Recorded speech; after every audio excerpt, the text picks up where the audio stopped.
West End of Edinburgh. It's a wee bit cold today, eh? More like it was 2 days ago. It's felt like summer, eh? It's like a false sense of security sort of thing, eh?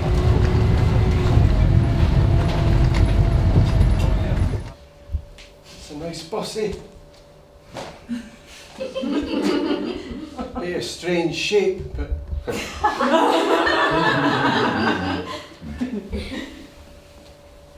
was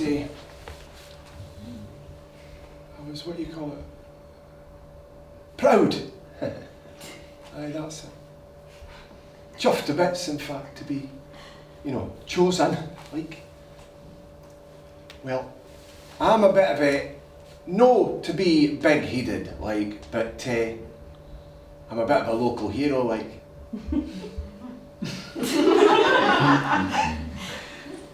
Surprised, yeah? Didn't expect that, eh? I'll keep it brief for you.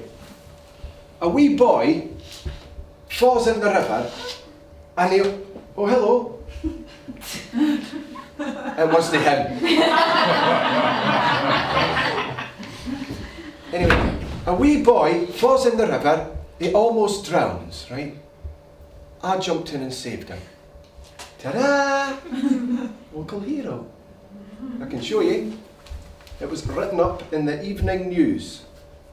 Hero saves baby from near drowning. And that was me. What do you think? No bad, eh? And his mum sent me a good letter.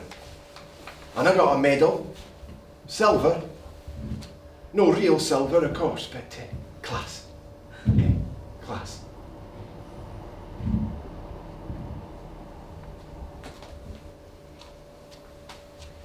Nice wee boy was. Is. Anyway, that's how I was chosen. For the relay. For the Olympic relay, the torch relay, the Olympic torch all over the country. Remember that? Me and 7,999 others. The chosen ones, you might say. Proud. I was, chuffed. So, they send me the kit, all white with gold lettering, and where I was taking my torch, A to B sort of thing. Even a wee map, everything right for the big day. My mum should have been well pleased. Over the moon, she would have been. Anyway, the day came along, right? It was the 11th of July 2012. I got it inked on my arm, like the Olympic runners to commemorate the occasion. So I turned up round the corner in the road. I forgot to tell you, right? I was to run along this road, Moonfall Road. Well, out my neighbourhood actually, but I got on the right bus and arrived in plenty time and warmed it up. The Outriders, that's the team who ran alongside, make sure there's no trouble from anyone, and the woman who was passing the torch up. She was a really old woman. Really old. Maybe that's how she got to carry the torch, forgetting to be really, really old. Anyway, we did the kiss. No, not us kissing. No. Just lighting one torch off of another, right? That's what they called it, the kiss. Anyway, as it happens, the old wife kissed me anyway. On the cheek, luckily. Bit whiskery. But she was a nice old woman. Anyway. I turned the corner into Moonfall Road. And that is when it all changed. Everything. Forever. Do you just want to see the torch? Yeah. You can touch it if you like, just stay there. The torch,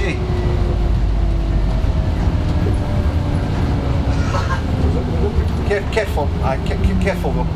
Careful. I'm keeping it for stay. I'm keeping it safe. Anyway, Moonfall Road, right? I turned the corner, and boy, it was amazing. Jammed with people all along the road, and there were folk playing the drums and waving their flags and shouting and singing and tables with food and stuff. It was amazing. Amazing! Well, I says that, Amazing! Tell you the truth, I just couldn't believe it. All the cheers and that, for me. And my torch, of course. Flashed past me, time-wise, over before it started, sort of thing. And see at the end, right, after the next torch kiss, with a wee fat man who won a gold medal in the Commonwealth Games in 19 whatever, definitely no cheek kissing here, right? See, after that, this girl comes up to me and asks me for my autograph.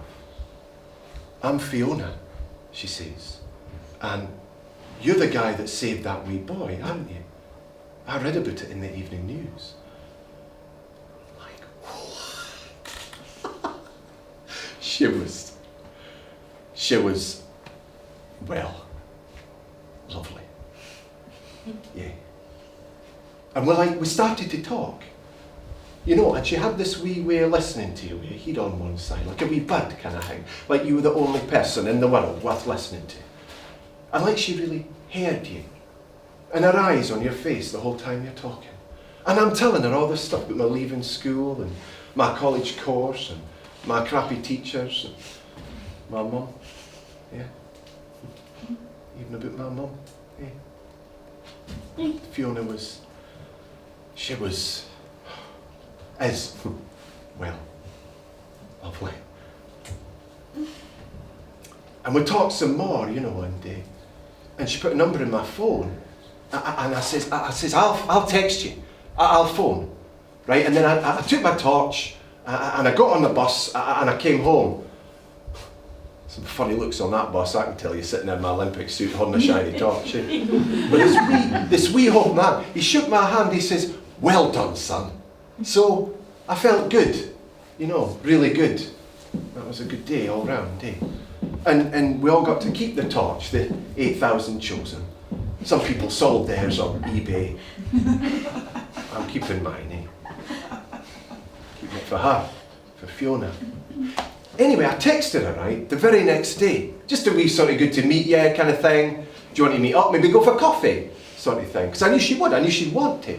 Because I knew we both kind of felt something special. But anyway, nothing back. No reply. So I waited till later, I phoned her. Number not recognised. Bummer. Couldn't he just leave it there? Well, could I? It's too important, wasn't it? Isn't it? So, the next morning, I got on the bus, I went over to Moonfall Road just to hang about, see if she'd show up.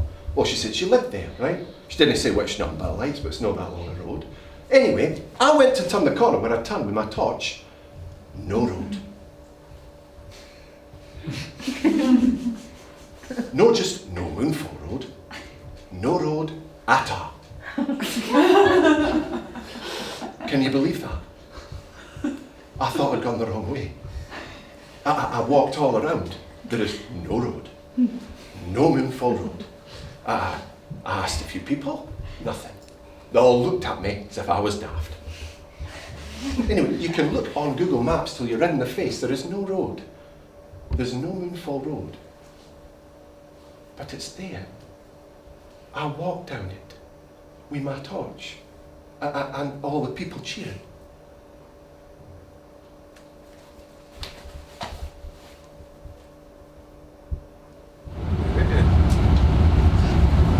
It does exist. I'm going to find it. Easy. See if I have to get on every bus in this city. I don't suppose any of you have heard of it. No. Sorry, I never heard it. I thought no. It's worth a try though. I don't ask you. Fiona's there. She's waiting for me. She's wondering how I haven't texted or phoned. She's thinking I don't know. But I do, eh? And see when I find her. I'm going to hand over my torch. So what's it going to That's what's the thought. commemorate the occasion? B. Aye. Commemorate the occasion. Heartfelt way. I felt it went quite well. Usually the first performance on the buses is the hardest one. But it always helps when you have a few people just to engage with you who start to get interested in the story. Once they're interested in the story, then the performance becomes a bit more enjoyable. So I think it went all right. I think once they realised it was a performance, then it was okay.